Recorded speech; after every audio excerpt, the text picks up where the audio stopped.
Welcome to Booze Reviews. I'm Chris. And I'm Mark. And today we're doing another gin review. It's Dockyard Gin. Jesus Christ, the light. Dockyard Gin. So it's supposed to be a Chatham gin. Now, the reason it's a dockyard is because of the Navy, and Chatham used to be a naval base. So that's the difference between a London gin and a Dockyard gin. Well, a Navy gin. A Navy gin. Yeah. As in like Navy rum. Exactly. Yeah. You will find across the board that there are a number of Navy gins. Mm-hmm. And this is a lighter one. I've noted the alcohol was only 41%. Oh, yeah, that's hardly anything. Exactly. It's not 57. But I've done 57. That's monstrous. Yes. But the reason is Chatham, Navy. It used to be one of the four main naval dockyards in the UK with Plymouth, Portsmouth and Rosyth, I think it was. But of course they've cut them down in the last 20 years or so. Yeah. 1873 was when the company was founded. Mm-hmm. So it's again a traditional gin. Mm-hmm. And it has some interesting botanicals. It comes with Italian juniper berries, locally sourced elderflower, Bulgarian coriander seeds, Spanish orange peel, Italian lemon peel, Guatemalan green cardamom, grains of paradise from Africa. I mean, the entire continent, because, Africa's like a country. It's like the Pacific, really. Yeah, it's just Africa. It's just exotic. I'm not going to get into it. Yes, so European Angelica root and Orris root and our own neutral grain spirit, and it's been chalk filtered in Kentish water. How does this differ from a normal London gin? Yeah, I guess it's not so strong. Don't want to get the sailors at their face, I guess. But when the reverse was normally true. Yeah, I thought that was the idea with rum. You want to get the sailors out of their face. I can tell you there's nothing more funny as a 10-year-old than getting admirals drunk off their tits, which is what I used to do. Okay. By pouring them gin and tonics that were... It's too late to call child services. Don't blame me. I'm just saying. He got them drunk, okay? Not them got him I drunk. poured their gins. Right, okay? Right? Got to really get in there. It's very soft in the smell. It's very different.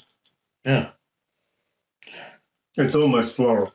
It's pleasant. It does have a bit of a zest, but as I said, it's more floral. I would say the Last Palmer's is more astringent. And astringent is a strong word to use, but it's more. But this one's definitely lighter. I wouldn't want to huff this all day, but it's still pleasant. Oh. It's a bit like drinking perfume. Is it? That's what it strikes me as. I'm not getting along with this one at all. I don't know whether it's the combination or one particular thing, but I don't like this one. I'm hoping that the tonic will rescue this for me, because he's singing "Rescue Me." Fuck me, it works. This is a gin that needs tonic, right? You do not want to come home late at night and have no tonic and just the bottle of gin and think, I'm going to have a little nightcap. Don't do it. Don't do it. With this gin and tonic is now a nice drink. It has suddenly transformed to just disgusting to a nice, refreshing, pleasant drink. Even the aftertaste, the finish, it's complete. It's a complete drink now. It's a lot softer and than the Palmer's. I'm not sure if you were going on a gin bender on a hot sunny afternoon. This you'd probably stop at 6. The Palmers you might get up to a dozen. But still, at 41%, it's still gonna leave you giddy. Yeah. And what I'm getting at is that it's not quite as appealingly refreshing to keep on. Yeah, your palate will get worn out. Your palate will get worn out.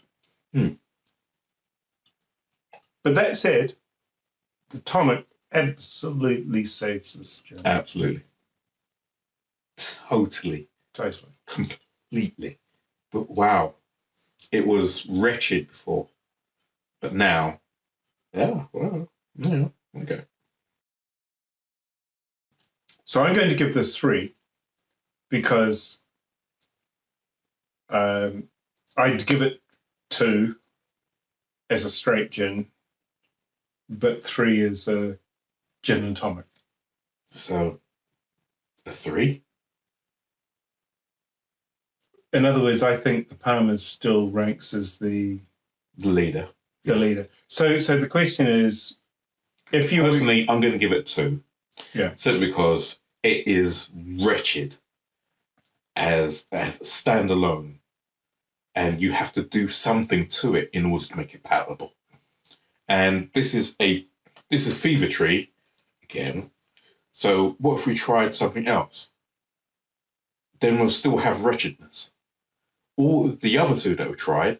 I think if you had this with cheap tonic, it would be an absolutely disgusting drink. Yeah, exactly. No, so the other 2 stand up by themselves. So yes, okay, I'll give you 2. Yeah.